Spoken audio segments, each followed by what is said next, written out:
अगर हमारी number of terms finite हैं तो हम कहते हैं फाइनाइट सीक्वेंस, और नंबर ऑफ टर्म्स इनफाइनाइट है तो हम बोलेंगे इनफाइनाइट सीक्वेंस। जैसे 135 सिर्फ 3 ही इसमें टर्म्स हैं तो हम बोलेंगे फाइनाइट सीक्वेंस। इसमें 135 आगे बहुत सारी, मतलब बहुत सारी टर्म्स हमें नहीं पता कितनी है, तो हम बोलेंगे इसको infinite sequence.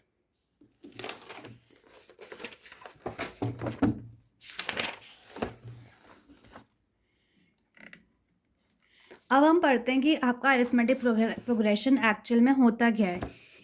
In a sequence if one term differs by another by a constant, suppose किसी भी सीक्वेंस में एक टर्म जो है दूसरी टर्म से सिर्फ एक कांस्टेंट से ही डिफर कर रही है तो उसको बोलेंगे हम एपी। कांस्टेंट मतलब इन दोनों का डिफरेंस क्या है 4, इन दोनों का डिफरेंस क्या है 4, इन दोनों का डिफरेंस क्या है 4, यानी कि 4 ही इसमें एक ऐसा कांस्टेंट है जिससे ये टर्म्स डिफर कर रही हैं। यानी कि अगली टर्म्स हमारी 4 ऐड कर देंगे तो 17 हो जाएगी, फिर 4 ऐड करेंगे 21, यहाँ पे भी 4 है, यहाँ पे भी 4 है। ठीक है, तो हम इसको बोलेंगे एपी। एपी में क्या होता है, आपका कॉमन डिफरेंस सेम होता है। इस हम कांस्टेंट डिफरेंस को डी कहते हैं। इसमें हमारी फर्स्ट टर्म होती है ए। फर्स्ट टर्म मतलब जैसे यहाँ पे हमारी फर्स्ट टर्म 1 है तो हम बोलेंगे ए इक्वल टू 1, और डी इज इक्वल टू यहाँ पे है 4।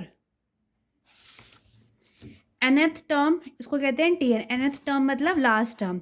सपोज इसमें हमारा जो ए पी है इसमें 1 2 3 4 5 6 टर्म्स हैं, और हमारी लास्ट टर्म यानी कि लास्ट टर्म 21, तो 21 को हम बोलेंगे nth टर्म। ठीक है, nth term of A P. देखो अब अगर हमें nth टर्म अब निकालनी है तो ए हमारी फर्स्ट टर्म है और डी हमारा कॉमन डिफरेंस है, तो ए पी क्या हो जाएगा हमारा ए प्लस डी, यानी कि जैसे यहाँ पे 1 था तो, और हमें पता है कि डी हमारा 4 है, तो अगली टर्म क्या हो जाएगी 1 + 4 यानी कि 5। ये 5 आ गई। अब हमें अगली टर्म चाहिए तो 5 + 4 9, ये आ गया।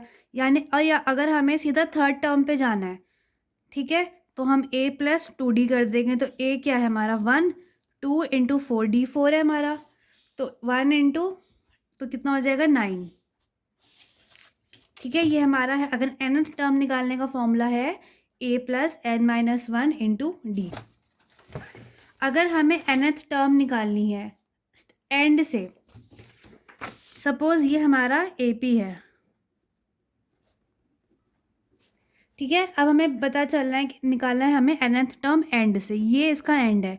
इसका जो nth टर्म होगा वो होगी फर्स्ट टर्म, तो हमें फर्स्ट टर्म निकालनी है। तो इसका फॉर्मूला होता है ये m - n + 1 term from beginning, या फिर a + m - n × d।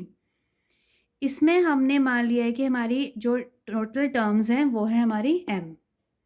ठीक है,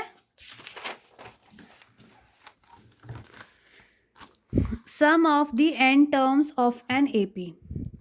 सम निकालना है हमें, ठीक है, सारी टर्म्स का, यानी कि हमें सारी टर्म्स मतलब 1 + 5 + 9 + 13 + 17 + 21, इन सब का हमें सम निकालना है। तो वो कैसे निकालेंगे, उसका डायरेक्ट फॉर्मूला होता है n/2 2a + n - 1 × d।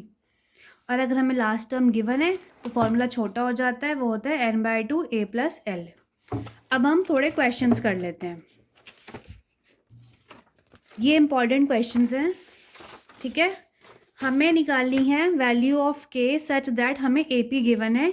AP हमें क्या गिवन है, k - 1 k + 3 और 3k - 1, हमें AP गिवन है और हमें क्या निकालना है, k की वैल्यू हमें निकालनी है। ठीक है, तो हमें पता है कि AP में हमारा कॉमन डिफरेंस सेम होता है, यानी कि k, सपोज ये A1 है, ये A2 है, ये A3 है। ठीक है, हमें पता है कि कॉमन डिफरेंस है, यानी कि A2 - A1 = A3 - A2 होगा।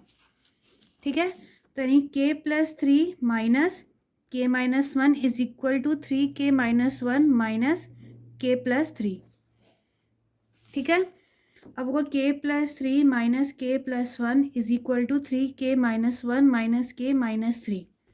k से k का कट गया, प्लस माइनस, ये आ गया 4, और यह 3k - k 2k -4, इधर चला गया 4 + 4 = 2k, k आपका हो गया 2k 8, k हो गया 8/2 और ये हो गया 4, यानी k की वैल्यू इसमें आ गई है 4। ठीक है, k की वैल्यू 4 आ गई है। अब अगला क्वेश्चन है हमारा, show that the sequence where an 2n² - 1 is not an AP।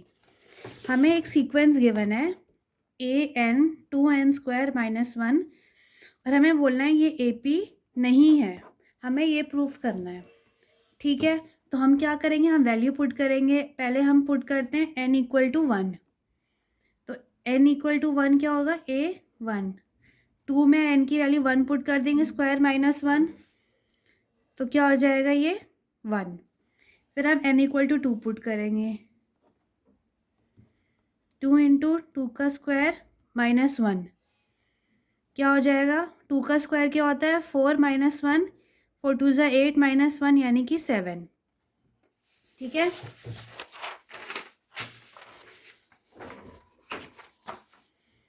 फिर हम पुट करेंगे n = 3, A3 2n² - 1, तो 2, 3 का स्क्वायर -1, c का स्क्वायर क्या होता है 9 - 1, 9 2 = 18 - 1 यानी कि 17। ठीक है, हमारी 3 टर्म्स आई हैं 1, 7 और 17।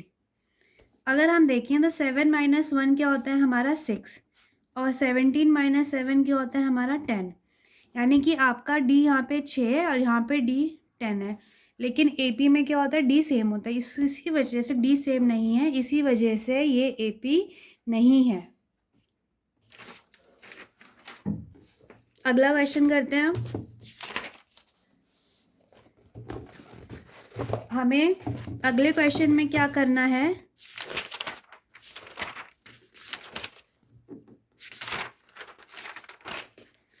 हमें सम निकालना है। Find the sum of first 10 numbers of series 4, 7, 10 and 13। ठीक है, हमें सम निकालना है। ठीक है, तो सम निकालने का हमें फॉर्मूला पता था, वो था n/2 2a + n - 1 × d। ठीक है, हमें n यहाँ पे गिवन है 10, सीरीज हमें गिवन है 4, 7, 10 और 13। इसमें हमें पता है a तो हमारा 4 हो गया और d जो हो गया 7 - 4 यानी कि 3 हो गया। बस सारी चीज़ें आ गई, हम वैल्यू पुट करनी है बस। s क्या है 10/2, 2 × 4 + 4 - 1 × 3। 10/2 क्या होता है 5, 4 2 = 8, 4 - 1 3 × 3, 3 × 3 क्या होता है 9, 5 + 9 + 8 क्या होता है 17।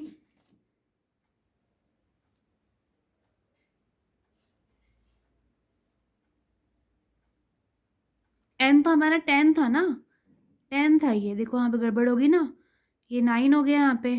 10 - 1 9, 9 × 3 क्या होता है 27, 27 + 8 35, 35 × 5 175, ये आपका हो गया आंसर। ठीक है, आई होप आपको समझ आया होगा। Thank you.